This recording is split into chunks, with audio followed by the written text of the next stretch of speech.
ये गुरुदेव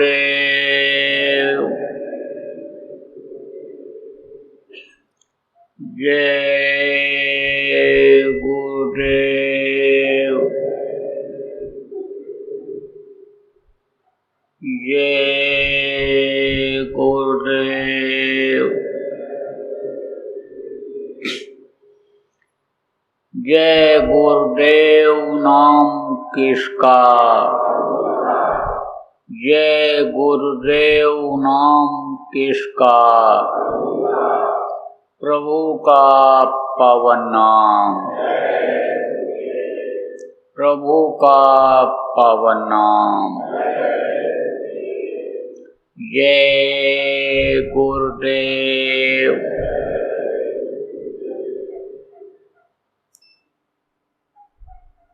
सर्वसमर्थ सर्वत्र स्मरणीय परम पूज्य गुरु जी महाराज, उपस्थित सभी सत्संगी साधक धर्म प्रेमी बच्चों एवं बच्चियों, आज 15 अप्रैल 2022 सायंकाल की बेला, पूर्णिमा की पूर्व संध्या, आश्रम उज्जैन। ये भारत देश की धर्म धरती पर जीवों के तारने के लिए, जीवों को उबारने के लिए संतों का आगमन होता रहा है। भूले हुए भटके हुए जीवों को संतों ने समझाया, बताया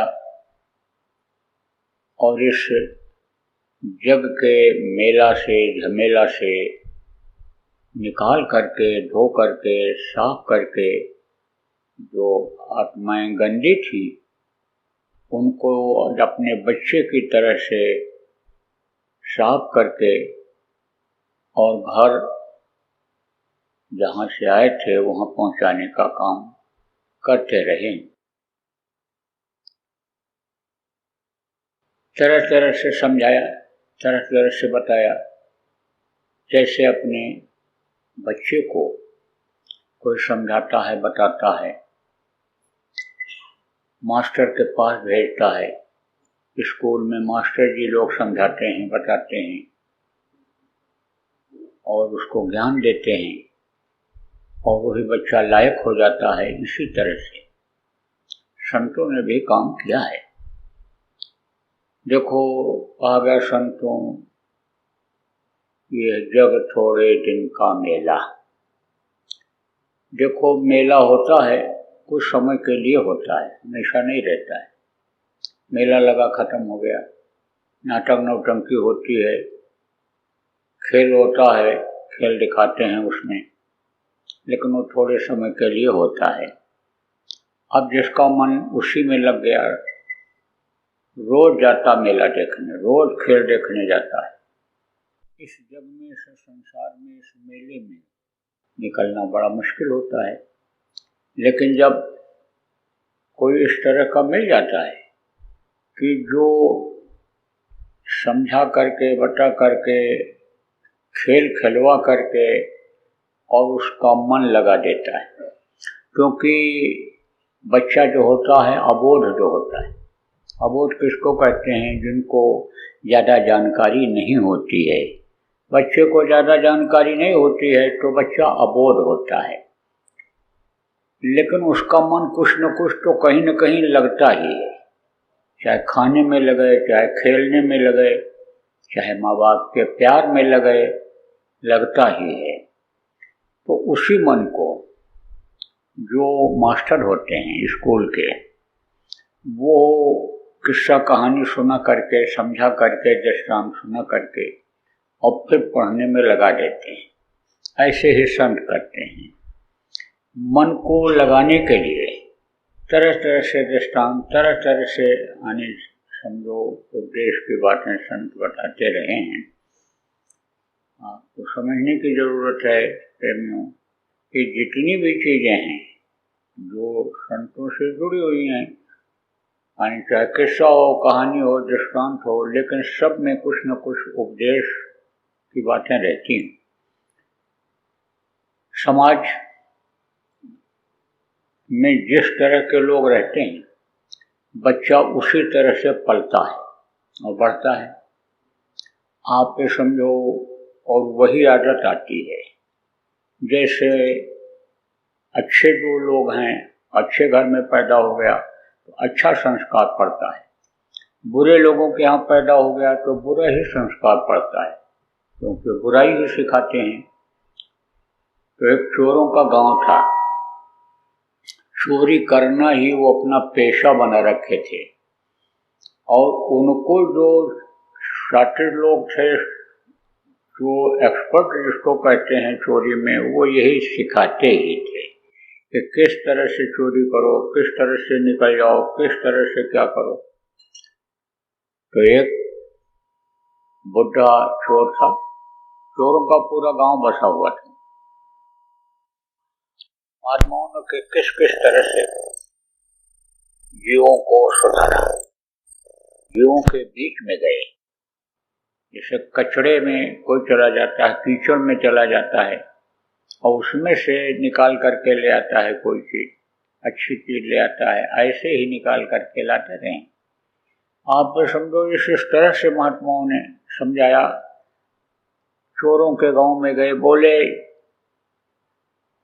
कि हम चोरी नहीं छोड़ेंगे, आप कुछ भी करो। तो उन्होंने कहा ठीक है, आप एक बात मेरी मान लोगे? बोले मानने लायक होगे तो मान लेंगे। तो कहा जितनी भी चोरी करो वो लिखते जाओ कि हमने इतनी चोरियां की, अब हमारी इतनी चोरी हो गई। महीना भर में जब गिनती किया तो कहा बताओ इतनी चोरी हमने किया, इतने लोगों का दिल दुखाया, इतने लोगों का लूट करके लाया।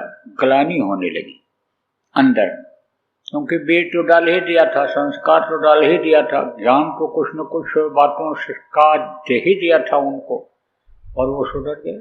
तो महात्माओं ने बहुत सुधारने का लोगों के काम किया। आप ये समझो, नहीं तो जीवों का इस मृतलोक से निकल पाना, अपने घर की तरफ जाना प्रेमियों बड़ा कठिन काम है। चोर का जो था बुढ़ा शातिर चोर, वो लड़कों को अपने समझाया, कहा चोरी करना सफाई से करना, और कितनी भी तकलीफ आए लेकिन कबूल मत करना, क्योंकि उस समय का यह नियम था कि अगर चोर ने कबूल कर लिया चोरी, सीधे फांसी पर लटका देते थे, और अगर सबूत मिल गया तो जेल में डाल देते थे, और फिर तरह तरह से कबूल करवाते थे, पूछते थे। तो उसने कहा कबूल मत करना। और ये जो उपदेशक हैं, पूजा पाठ करने वाले, कथा भागवत करने वाले, सत्संग सुनाने वाले, इन लोगों से दूर रहना, नहीं तो तुम्हारा काम भी छुड़वा देंगे समझा समझा कर। कोई भी प्रवचन में मत जाना, सत्संग की बातों को मत सुनना, मंदिरों में मत जाना, कहीं भी धार्मिक स्थान पर कोई धार्मिक मेला हो, तीर्थ स्थान, कहीं जाना मत। तो उसने बात को पकड़ लिया, कहा ठीक है।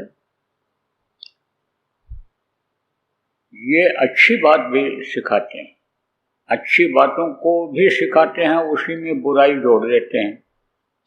अगर देखो कोई शातिर हो, उस्ताद हो, और वो ये न सिखाओ अनुशासन में रहना, तो उसी की बात लोग नहीं मानेंगे, उसी पर हमला कर देंगे। तो पहले तो सब सिखाते हैं, माता पिता की बात, देवो भव, देवता होते हैं, इनकी बात मानना चाहिए, ये है वो है, तरह तरह। तब विश्वास जब हो जाता है आदमी को, बच्चे को, तो उनकी बात को मान लेता है।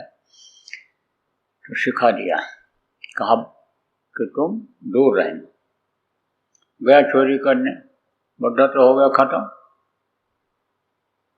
आखिरी वक्त पर बताया था इन बातों को अपने बच्चों को। तो उसमें से एक लड़का चोरी करने गया, तो दीवार को काट दिया, पीछे से अंदर घुस गया, दरवाजा खोल दिया कि अगर कोई यानी समझो हमारे ऊपर हमला हुआ या घर वाले जग गए तो भाग जाऊंगा। चला गया, अंदर घुस गया, दरवाजा खोला तो दरवाजे में आवाज आई, खट से आ गई आवाज।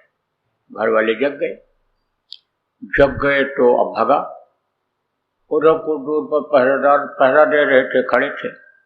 इधर घर वाले पीछा किए, उधर वो खड़े हैं, आने दो घबराना मत, जाएगा कहाँ, अभी इसको पकड़ते हैं। अब बड़े चक्कर में पड़ा। तो इनको सब तरीका मालूम होता है। आदमी उतना होशियार नहीं रहता जितना ये होशियार रहता, क्योंकि नींद में रहता है, गफलत में रहता है, तो इनको होशियारी रहती है निकल जाने। बस ध्यान बता दिया, वो अरे तुम निकल जा, भग जा, नहीं तू भी फंस जाएगा, चला जा। कोई है नहीं, अकेले गया था, लेकिन जैसे उधर लोगों का ध्यान बटाते थे फट से निकल गया, इस गली से उस गली से चला गया। अब जाए कहाँ, सब गांव वाले दौड़ पड़े, घरों से निकल पड़े, पकड़ो चोर है, किधर गया, इधर गया। तो वहाँ कुछ दूर पर एक मंदिर था, मंदिर में प्रवचन हो रहा था। उसके समझ में तो यही आया कि अब सिवाय मंदिर में जाने के और कहीं बचत हो नहीं सकती है।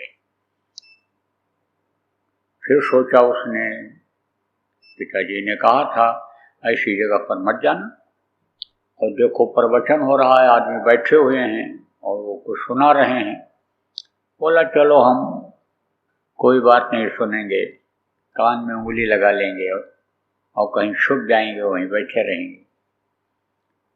तो वहाँ नजदीक में जब पहुंचा तो लग गई उसको ठोकर, तो कान में तो ऐसे उंगली लगाया था, उंगली गई निकाल, सुन लिया उसने।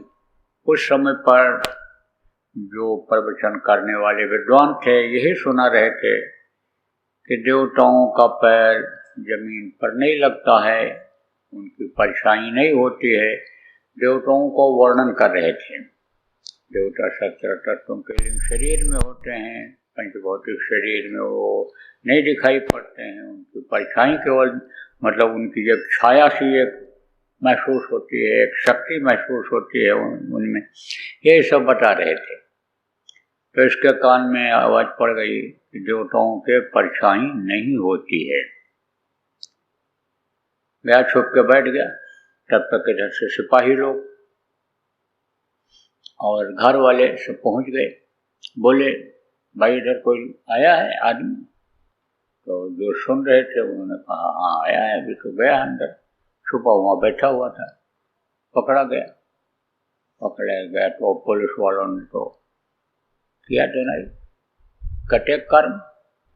जब पड़ा तो उसको तो बताना था नहीं, बात तो याद थी।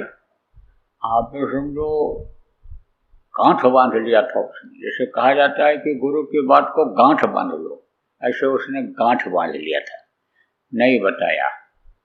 राजा के सामने पेश हुआ, राजा ने भी कहा शक्ति से पेश आओ, वहां भी मार पड़ी, नहीं बताया। लेकिन अब जो लोग इसको पहचान लिए थे वो लोग भी पेश हो गए, बोले यही था। बंद कर दिया गया जेल में।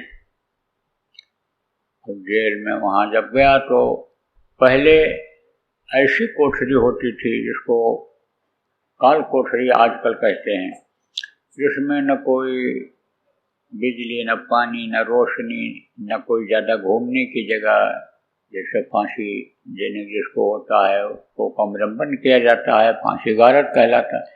बहुत मोटी मोटी दीवारें होती हैं, बहुत मोटा दरवाज़ा होता है, कोई चीज़ वहाँ कुछ नहीं है। तो बर्तन ऐसे रख देते हैं, उसमें पट्टी पेशाब करो, उसमें पानी पीने का एक बर्तन रख देते हैं, उसमें पानी पियो, उसमें ऐसे ही होता था।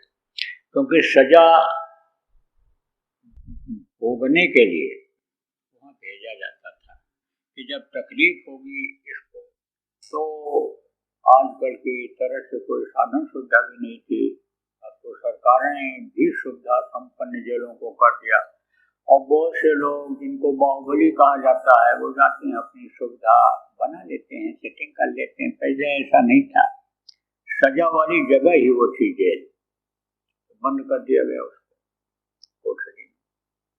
अब ये हुआ कि उस केस को ले लिया राजा के सिपाहियों ने, और अब उनको तो पता लगाने को हुआ, जैसे आजकल की सरकारें हैं जगह जगह उनकी व्यवस्था है कि केस को सरकार ले लेती है और पता लगाती है। जब कोई घटना हो जाती है तो पता लगाती है सरकार। ऐसे ही सिपाही सब पता लगाने लगे कि भाई कैसे को बोलेगा, तो होते हैं ये आपके बहरूपिया। बहरूपिया तो उसको कहते हैं, कभी तो राजा बन जाएंगे, कभी देवता बन जाएंगे, कभी सिपाही बन जाएंगे, कभी दरोगा बन जाएंगे, कभी इंस्पेक्टर बन जाएंगे, कभी व्यापारी बन जाएंगे, कभी भिखमंगा बन जाएंगे, भीख मांगने लगेंगे, तरह तरह का वेश वो बना लेते हैं। तो सिपाहियों ने पकड़ा उसी को, यानी बहरूपिया को। उसने क्या किया, देवी का रूप बनाया, देवी के लिए बनने के लिए कपड़ा उसी तरह का मंगाया, और समझो कि शेर के ऊपर जो है सवारी किया बना करके एक गधे को, और उसको शेर बनाया, उस पर जो है सवारी किया। अब आप ये समझो कि उस पर देवी का बना करके मशाल लेकर 4 हाथ बनाए, दो नकली लगाए, 2 तो उसके थे और सेटिंग थी, तो दरवाजे जेल के खुल गए। और ये देवी का उपासक था, देवी को मानता था, चोर पूजा करता था, तो देवी के ध्यान में बैठा हुआ था। रात को हर से दरवाजा खुल गया, जब जाने को हुआ, सिपाहियों की सेटिंग थी, और वो बहरूपिया देवी का रूप डाल के वहां पहुंच गया, और उन्हीं के याद में था। और वो बोला बहरूपिया कि तुम मुझे याद किए तो मैं पहुंच गई हूँ, और मैं बहुत खुश हूँ तुमसे, तुमने बहुत हमको याद किया, तपस्या किया मेरे लिए। वो भी खुश हो गया। देवी जिनको मैं याद कर रहा था वो मुझे आ गई। अब जैसे इनके आने पर खटाखट दरवाजा खुल गया और ये आ गई, यहाँ देखो कोई रोक टोक इनके लिए नहीं हुई, ऐसे हमारे लिए भी दरवाजा खुल जाएगा। तो मशाल की रोशनी से देखा कि परछाई है, तो उसको शंका हुई। देवी ने सवाल किया, वो जो बहरूपिया था, देवी बनी हुई थी, उसने कहा कि तुमने चोरी क्यों किया? चोरी किया तुमने, तुम मेरा भगत होते हो, तुमने चोरी किया? उसने देख लिया परछाई, बोलने ही जा रहा था कि देवी से क्या छुपाना है, ये तो मेरे आराध्य हैं, मेरे सब कुछ हैं, ये इनसे मुझे क्या छिपाना है, इनको तो सही सही बात आप बता ही देना है, पिता की बात आप भूल जाना है, इनको तो सब बता ही देना है। तब तक देखा परछाई, बस उसको शंका हो गई। शंका हो गई तो शंका का समाधान भी उसने, और ऐसे गिरा, साष्टांग दंडवत किया, एकदम ऐसे गिर पड़ा उसी के ऊपर, और उसका एक हाथ गया टूट, और गधे की भी आवाज निकल गई। तो ये पक्का हो गया कि ये भाई कोई और है, देवी नहीं।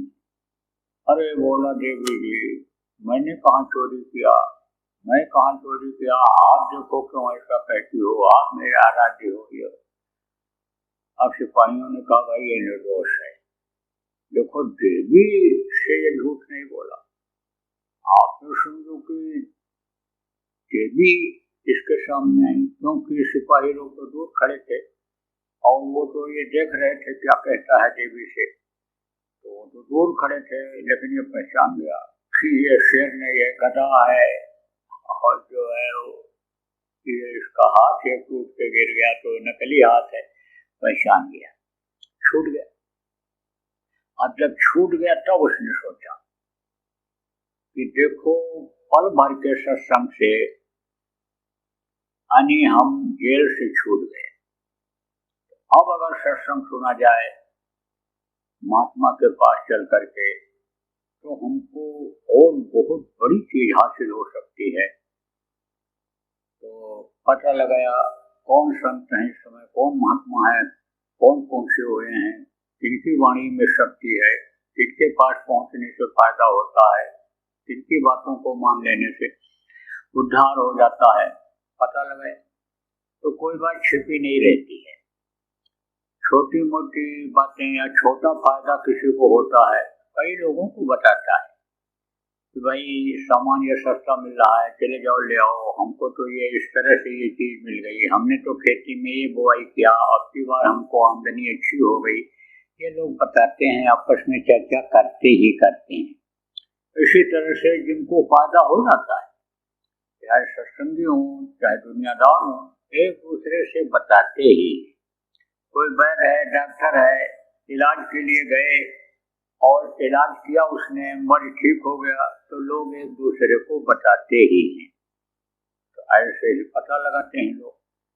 आप ये समझो, ये जो फायदा हो संगत में आने का, नामदान लेने का, ध्यान भजन नाम ध्वनि करना शुरू करने के बाद जो फायदा हो, उसको जरूर बताना चाहिए आदमी।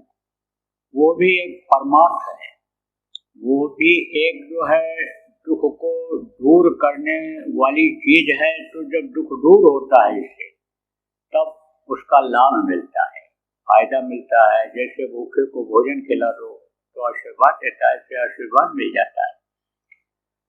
पता लगा तो महात्मा जी के पास गया, तो महात्मा जी यही प्रसंग सुना रहे थे कि भाई ये जीवात्मा कैद हो गई, काल के इस देश में आई और उसने कैद कर दिया, और ये जो मनुष्य शरीर है इसमें बंद कर दी गई।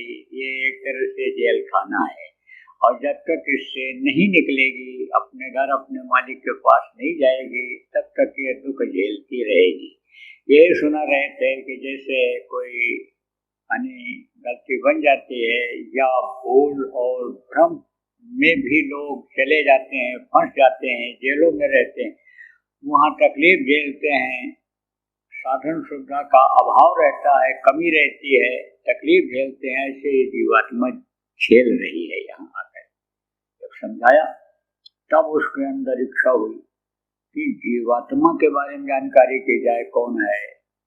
फिर कहा, दूसरे दिन सत्संग में गया, दूसरे दिन पूछ भी पड़ा जीवात्मा क्या चीज है। बताया परमात्मा की अंश है, और ये जीवात्मा इस मनुष्य शरीर को चलाती है। यही अनिशक्ति, परमात्मा शक्ति शरीर को चलाती है, सब कुछ कराती है। ये समझो जीवात्मा शरीर के अंदर जो है, इसके निकलने का रास्ता भी इसी में है। जब बता दिया जाता है, उस रास्ते पर चलने लगता है जीव, तो समझो कि अपने घर मालिक के पास पहुंच जाता है। जन्म न मरना ये खत्म हो जाता है। ये सब बात जब सुना तो उसके अंदर इच्छा जग गई कि रास्ता को लिया जाए और करके देखा जाए। तो रास्ता लिया और करने लग गया, पकड़ लिया उस चीज को। तो दृढ़ता तो उसमें थी। अगर वो ये कबूल कर देता तो बुरा ही काम कर रहा, लेकिन कबूल कर देता तो फांसी पर लटका दिया गया होता। ताकि जो बात थी, समझो उसको उसने सूत्र बना लिया। समझो कि कबूल मत करना, गलत ही था, लेकिन कबूल उसने नहीं किया। वो जो बात पंडित जी के पहुंच गई, जो वो सुना रहे थे, जो कथावाचक थे, विद्वान कह लो, आप जो भी कह लो, वो जो सुना रहे थे, उनकी बात जो उसके कान में पड़ गई, समझो जो विश्वास पात्र माने जाते थे लोगों के, उनकी बात जब पड़ गई कान में कि देवताओं के परछाई नहीं होती, तो उस बात को उसने याद कर लिया। तो प्रेमियों कहने का मतलब यह है कि गुरु महाराज ने जो नामदान दिया, गुरु महाराज के जाने के बाद जो प्रेमियों को नामदान आपको मिला, तो आप लोगों को उस चीज को याद रखने की जरूरत है। जैसे उसको वो बातें याद थी, ऐसे ही याद रखने की जरूरत है। नामदान आप समझो, प्रस्थान आप समझो, सुमरन ध्यान भजन, इसको समझ लो कि एक तरह से सूत्र मान लेना चाहिए। चाबी जिसको कहते हैं ना, गुर चाबी जो भूले नहीं, घर ताला छिन में खुल जाही। ये जो ताला लगा हुआ है इस कैद खाने में, इस मानव शरीर रूपी जेल में, ये जो जीवात्मा बंद है, उससे निकलने की तो चाबी मिल गई है कि इस चाबी से खोलो ताला और बाहर निकल जाएगी ये जीवात्मा, दुख नहीं झेलेगी। जैसे शरीर में दुख ज्यादा होता है, अन्य शरीरों में इसको दुख उतना नहीं मिलता है, इसमें ज्यादा दुख मिलता है शरीर में, लेकिन अब बंद हो गई। तो इस ताली को, इसको चाबी कहते हैं, ये जो नाम है, ध्यान भजन है, आपके समझो, इसको मत बोलो, इससे यानी आपके घट का अंदर का ताला खुल जाएगा। और ताला जब खुल जाएगा, जीवात्मा जब ऊपर जाने लग जाएगी, तब यानी समझो कि इसको सुकून मिल जाएगा, शांति मिल जाएगी। और चूंकि इस शरीर के अंदर रहेगी तो आपको भी शरीर से भी आराम मिलेगा, सुख मिलेगा, शांति मिलेगी। और नहीं तो जैसे गर्मी होती है, गर्मी में आदमी परेशान हो जाता है, ज्यादा ठंडी भी हो गई उसमें परेशान हो जाता है, भूख नहीं मिटती है, भूख लगती है, परेशान होता है, तो तरह तरह की परेशानी इसको झेलना पड़ता है। यदि जीवात्मा को इस शरीर के अंदर यानी समझो उस तरफ से ध्यान हट जाता है, मन इसके साथ लगा हुआ है, मन इन कामों को कराता है, तो ये फंसी रह जाती है। तो कहने का मतलब ये है कि आप भाग्यशाली हो और आपको नाम मिला और आप इस नाम की करो कमाई। अब जो लोग आप नए लोग आए हो, उनको बहुत से लोग आप आते हो और अपने साथ नए लोगों को लाते हो, तो जो नए लोग आए हो उनको कल सुबह नामदान दे दिया जाएगा। अभी रात में भी लोग आएंगे, कल सुबह भी आस पास के लोग जल्दी आएंगे, तो जल्दी होगा, क्योंकि धूप तेज होती है, जल्दी होगा। तो आप ये समझो कि 5:15 बजे सुबह घंटी बजे तो आप तैयार होकर यहाँ आ जाना।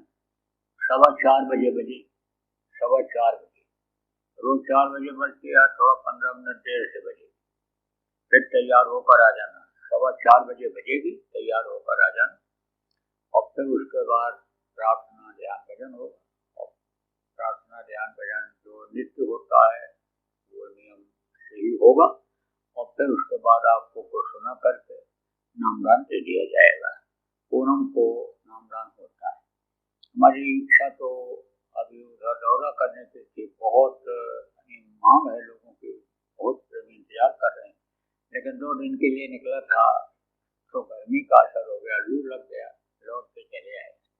अब ये है कि कल हो जाएगा। स्वास्थ्य इतना अभी बहुत अच्छा नहीं है, कमजोरी है, लेकिन नामदान गुरु महाराज की दया रहेगी तो कल हो जाएगा।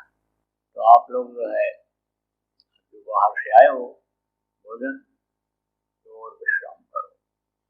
और जो पुराने लोग हैं, नए लोग जो आप आए हो, पुराने लोगों से के पास उठो बैठो, पूछो उनसे, संत मत की जानकारी करो, और अन्य बातें जो जिनको मालूम है आपको, जो पुराने लोग हो, इनको बताओ, समझाओ।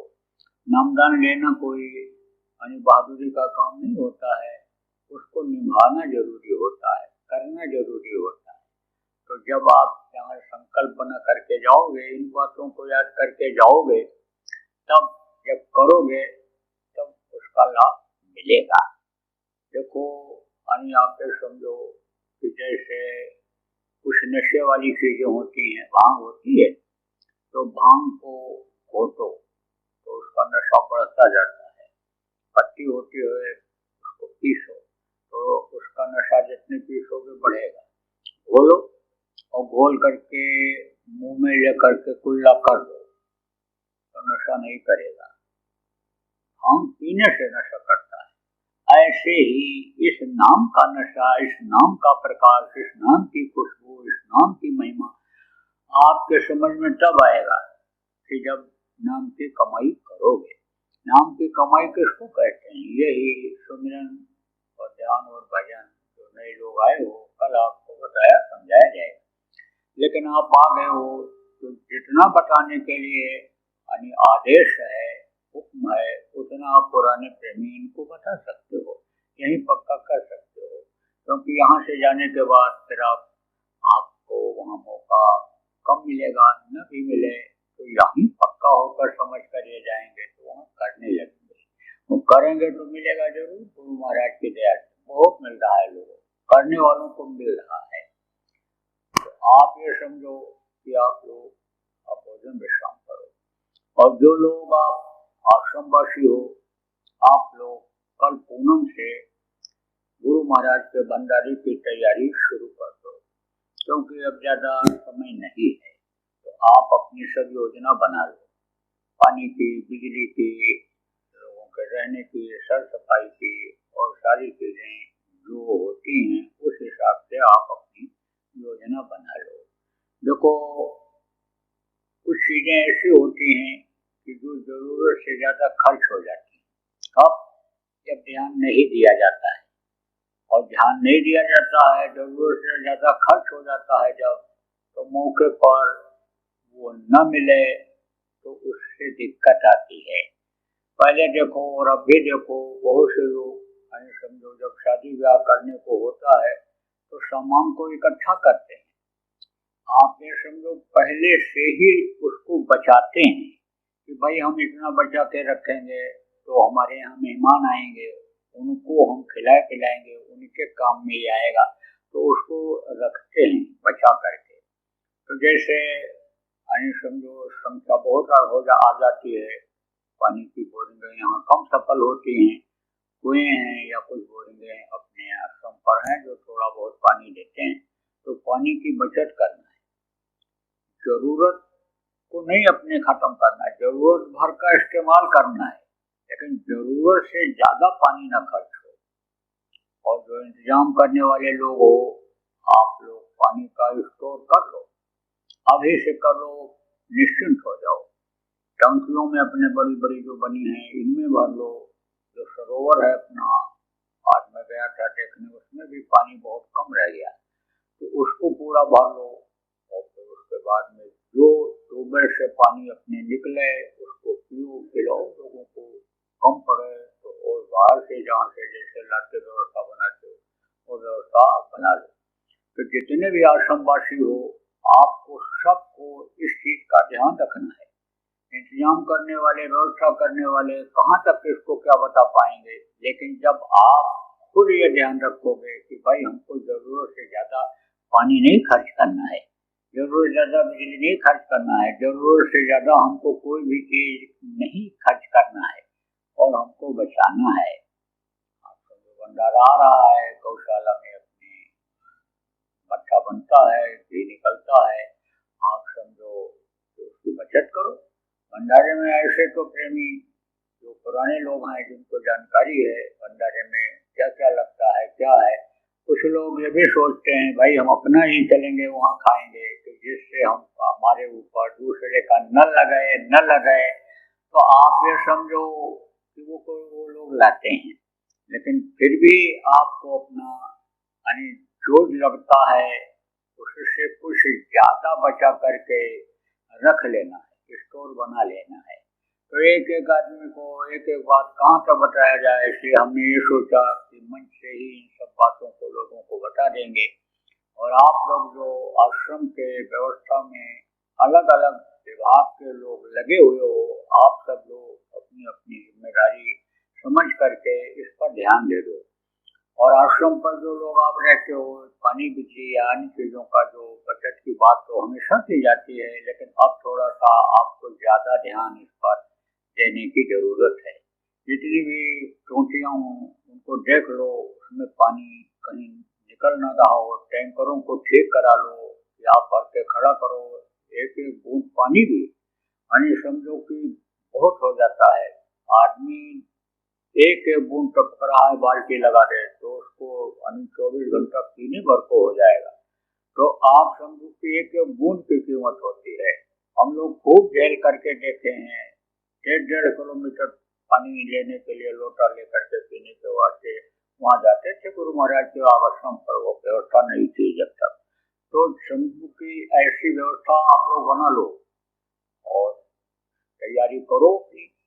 और प्रेमी अभी उनको पता चला आएंगे, गोष्ठी होगी जिम्मेदार लोगों की, वो भी अपनी जिम्मेदारी समझें और गुरु महाराज की दया से गुरु महाराज का भंडारा ठीक से हो जाए, ज्यादा से ज्यादा लोगों को लाभ मिल जाए और जो उसमें आए कोई भूखा न सोए, रहने की व्यवस्था हो जाए, पानी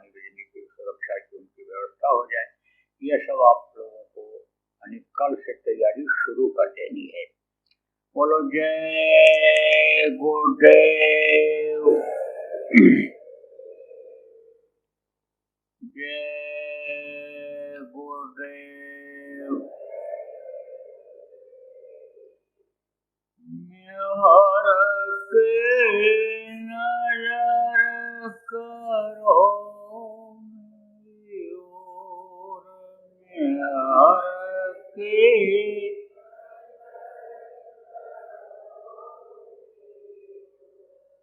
दया की नजर करो मेरी ओर, दया की नजर।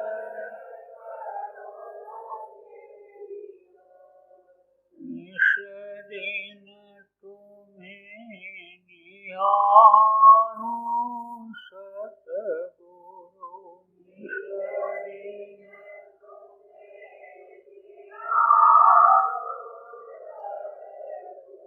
जैसे चंद्र के कोर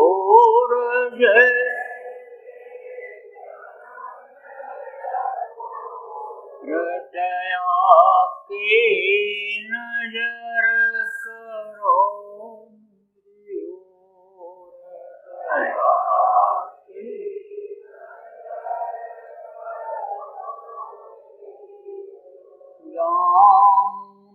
कौन भूल हो ये तन से जान,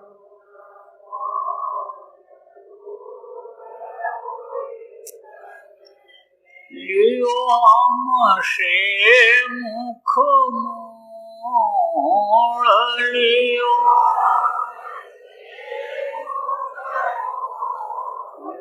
दया की नजर करो मेरी ओर, दया की।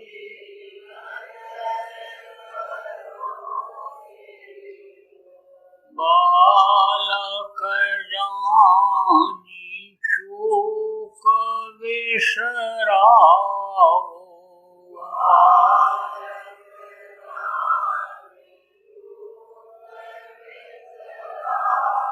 आया शरण अब मैं तोर,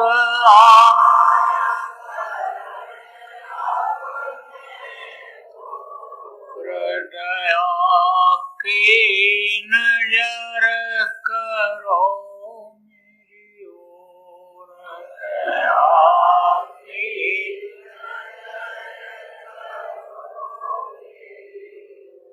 सदा दयालु स्वभाव तुम्हारा, सदा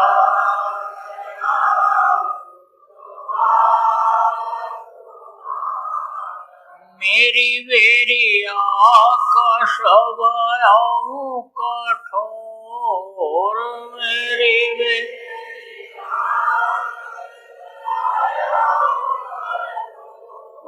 दया की नजर करो मेरी ओर, दया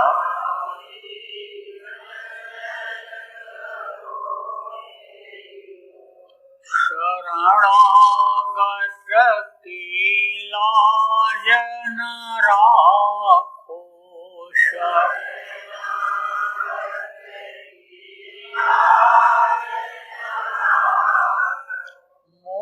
सुपतित अब जाएं कहीं और,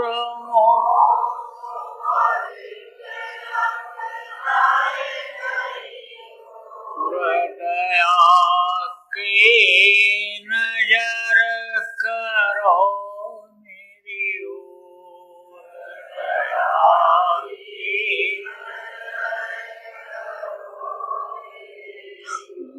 हर की नजर करो मेरी ओर,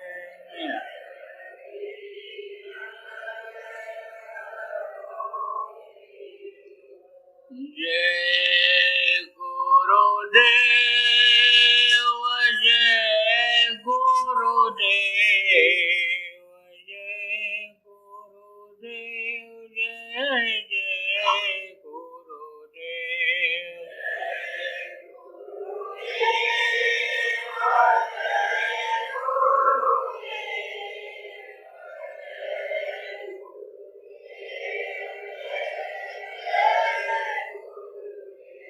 जय गुरुदेव जय गुरुदेव जय गुरुदेव जय जय गुरुदेव।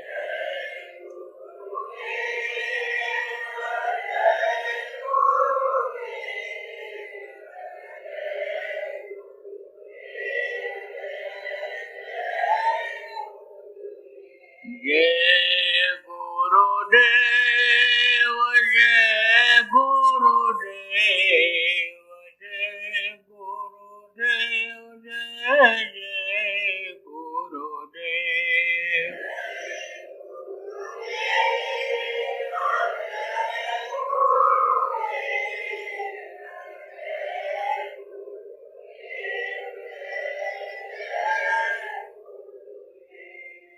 जय